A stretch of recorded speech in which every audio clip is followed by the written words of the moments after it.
London Marathon debrief, the good, the bad, and the little bit ugly. This is my own personal debrief and reflection on my experience of the London Marathon 2025 and some things that I learned while doing it, what went well, what didn't go so well, and some things that really I could have done without seeing. So, good things. My chafing strategy. Vaseline. I didn't go for any of these like funky named running stuff that you can put on various places to stop the chafing. Good old fashioned Vaseline. If it's good for boxers, if it's been good for generations, why is it not good now? So after a brief experience on a bad run where I didn't apply perhaps enough in the right places, I avoided chafing in my usual chafing spots, but ended up chafing right down the middle of a very sensitive area. So this time I went with more is more and applied lots of Vaseline. It was a bit odd applying copious amounts of Vaseline to various parts of my body that people don't see first thing in the morning on Sunday, but I did, and I can tell you, no chafing. In fact, I've got a very slight rub just here under my arm. You can't see that. And just on the back here somewhere. Again, don't know if you can see that, but apart from that, all the sensitive places where I've had problems before, my big thighs, no issue at all. Absolutely chuffed with that. So that was a good. Use Vaseline, it's awesome. Fueling and hydration. I was really worried about not taking on enough fluids and not taking on enough fuel. So I used the 40 grams SIS CIS ones and had quite a few of them, to be fair. I had them packed in all over in various pockets and nooks and crannies and was taking them religiously every 25 to 30 minutes. I would say they did the job. Although the actual run itself did not go as I would have liked, I can say it wasn't due to a lack of energy, but more a lack of physical ability at that point, or something, who knows what went wrong. But the actual gels themselves did well. Every half an hour seemed to do the job for me personally. I carry a fair bit of weight, so I felt like I needed a lot. If anything, I probably could have got by on less, I think. Didn't feel like my brain was going all over the place. My body wasn't wobbling all over the place. Did all right. I carried a bladder with 1.5 litres in with a couple of electrolyte tablets in from Fast and Up. And again, electrolytes wise, very pleased with this. Got a couple of things of Lucozade on the way around. I think those have got electrolytes in, but other than that, it was just water collected on the way around. And that went well. Support. London Marathon was absolutely phenomenal. The support from people was just incredible. I honestly couldn't be more thankful to the people who came out in London and supported the London Marathon this year, because it was just, I was blown away by the level of support. That was fantastic. My pace, again, I was worried about going off too quick. Although the second half of the marathon for me fell to pieces, I don't think it was because of my pace. And actually, I went off at the right pace. I didn't go off too quick. I didn't go off too slow. It was the pace that I planned to go at all along. So I was quite pleased how I held that. And looking back at my data, it tracks with that. FNN, feet, nails and nips. I heard about people with, bleeding nipples, obviously bleeding nipples. I was like, that's horrible. Mine were fine.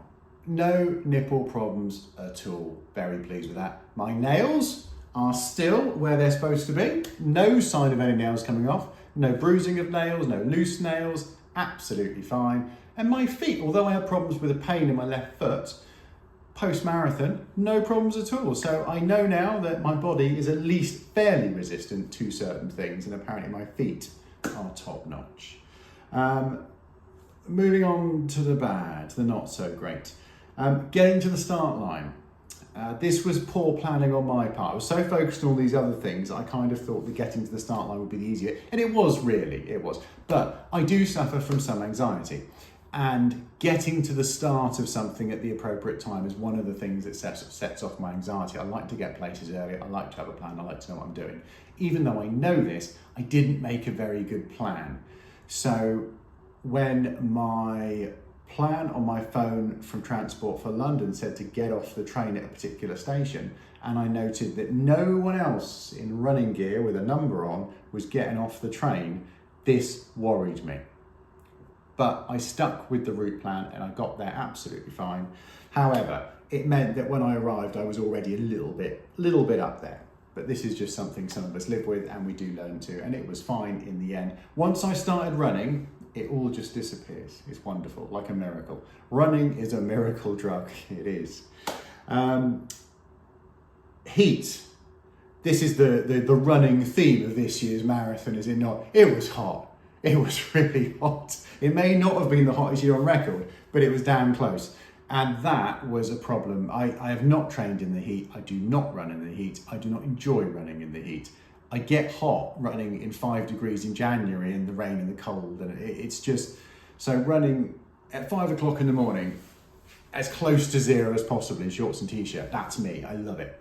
And I get hot really quickly. So the idea of running at nearly 25 degrees for a prolonged period of time is just, I sweated a lot. I really did. So this was not great. However, nothing I can do about that, but maybe I should have slowed down the starting pace a little bit to counteract that, but I'm still happy that I did follow the plan. That was a key thing about the positive of the pace. Endurance and hip flexors. So what happened was, in short, from the start to just over halfway, there was slowing down kilometre on kilometre, very slightly, but still, I was pretty happy with what was happening, and I felt like I was still going to come in the sub 5 hours that I had planned, or I had hoped I would do. Somewhere just after halfway, my body just gave up the ghost, and it felt like it was in my hip flexors. It was that ability to lift the leg up to then push off again, to lift the leg up to push off again, to raise the knee, if you like. And this caused me some problems. Now, I have run further at that pace and not had that problem. Not further overall, but up to where I had the problem. So which was probably about 22, 23, maybe 24 kilometers. You know, I've done 27, I've done 24, I've done 25, and not had that issue. And I've done it at a faster pace and I've done it at the same pace. So I don't know what happened on the day. I don't feel like the heat can have had that much impact, but my concern is that I didn't do enough longer runs. So this is something I'll work on in the future, is improving. And I didn't do a lot of strength training either. So I want to improve the strength of my hip flexors and the endurance in them. So for me, that was a bad thing, but yeah. And the ugly. Well, there was only a couple of things that were ugly. One was when I finally went to the toilet. Just before halfway it was. So, it was an underpass. Wherever it was, maybe it was after, but anyway, wherever it was an underpass. And there wasn't much of a queue. And I was sort of needing a wee, and I thought, well, I'm not getting to the end without going for a wee. So I stopped, queued briefly. There's a steward there seeing people in. He says to me, this was a clue, "Are you just having a wee?" I went, yeah. Use that one. Went in that one. Well, it's an underpass, so there's not a lot of lighting. There's no lighting in the toilets. And I put my my watch light on. Wish I hadn't. I mean, it didn't smell great. There was a giveaway there. I don't know, someone had exploded in the toilet. Well, I say in the toilet, I mean in the room, not in like just the toilet. In fact, if anything, they had, I think in the dark, they'd crouched down in the wrong place, squatted in the wrong place, because it was horrendous. It was like some craze. Anyway, it wasn't good. Some awful horror film that people shouldn't watch. Some cult classic on the fringe that you've heard about but never seen. It was horrendous. So I quickly did what I needed to do, and I got out of there and tried to put it from my mind back out into the sunshine at the end of the underpass. But the toilet, and I believe the toilets got worse. So I didn't go again while I was on the route. That really put me off. Weirdly, didn't need a wee again.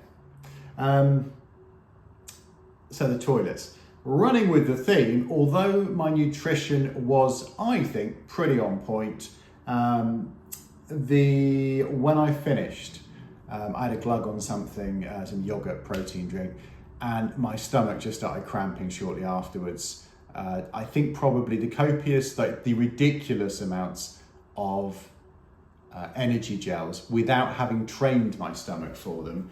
Also, on the later stages, I was grabbing sweets all over the place just to keep, I don't know, it just felt like a sweet kind of time. And I was just like, after not having them in the first half, I do not need your jelly babies. I will have my gels that I have paid way more for. I transformed into, give me the jelly baby, in the second half. So that copious amounts of sugar on an untrained stomach, I was not good. There was a lot of cramping in my stomach. I wasn't sick, thankfully, but I couldn't eat.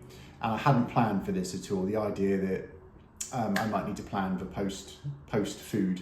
But being offered food, didn't want it. Couldn't face the thought of eating.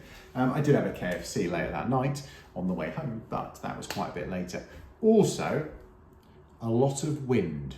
Energy gels, I didn't have this, I haven't used so many. Lots and lots of energy gels and a long run equal a lot of wind. And I mean a lot. There was, in fact, on the way home, I almost didn't make the toilet because it wasn't wind. You know what I mean? Sorry for that, but it was just, yeah, it wasn't good. But overall, it was a great experience. So that was the only ugly, the toilet and the wind. Emotionally, it was a bit of everything. It was good, bad, ugly. I was all over the place. It was amazing. The emotional roller coaster. I wouldn't have changed a thing though. It was absolutely fantastic. The only thing at this point I would change is, so if you're going to do one, or you're considering, or you're about to do one and you want to make a plan, have a little plan for getting to where you're going to, as well as all the planning that everyone gives you for what you need to take and wear and have with you, and a pace strategy and a fueling plan, etc., etc. You need to have a plan for afterwards. We had a long walk to get a train afterwards, and it was a very long walk for me. And I didn't bring a change of shoes. I should have brought my sandals or something. Have a change of shoes, and I know people do this, and I just didn't think of it, or didn't think it was that important. I would have been a lot more comfortable if I'd have brought my sandals or something with me, because as much as my feet are very resilient, I think your feet swell up in there, you know, that length, things are going to happen. So, and I didn't really have a plan for a warm down. I was doing stretches afterwards and when I got back, but it wasn't planned. I've just been doing my usual, and it was a bit half-assed, to be honest with you. Should have done proper stretching. Really, really should have done. So that's a really important one.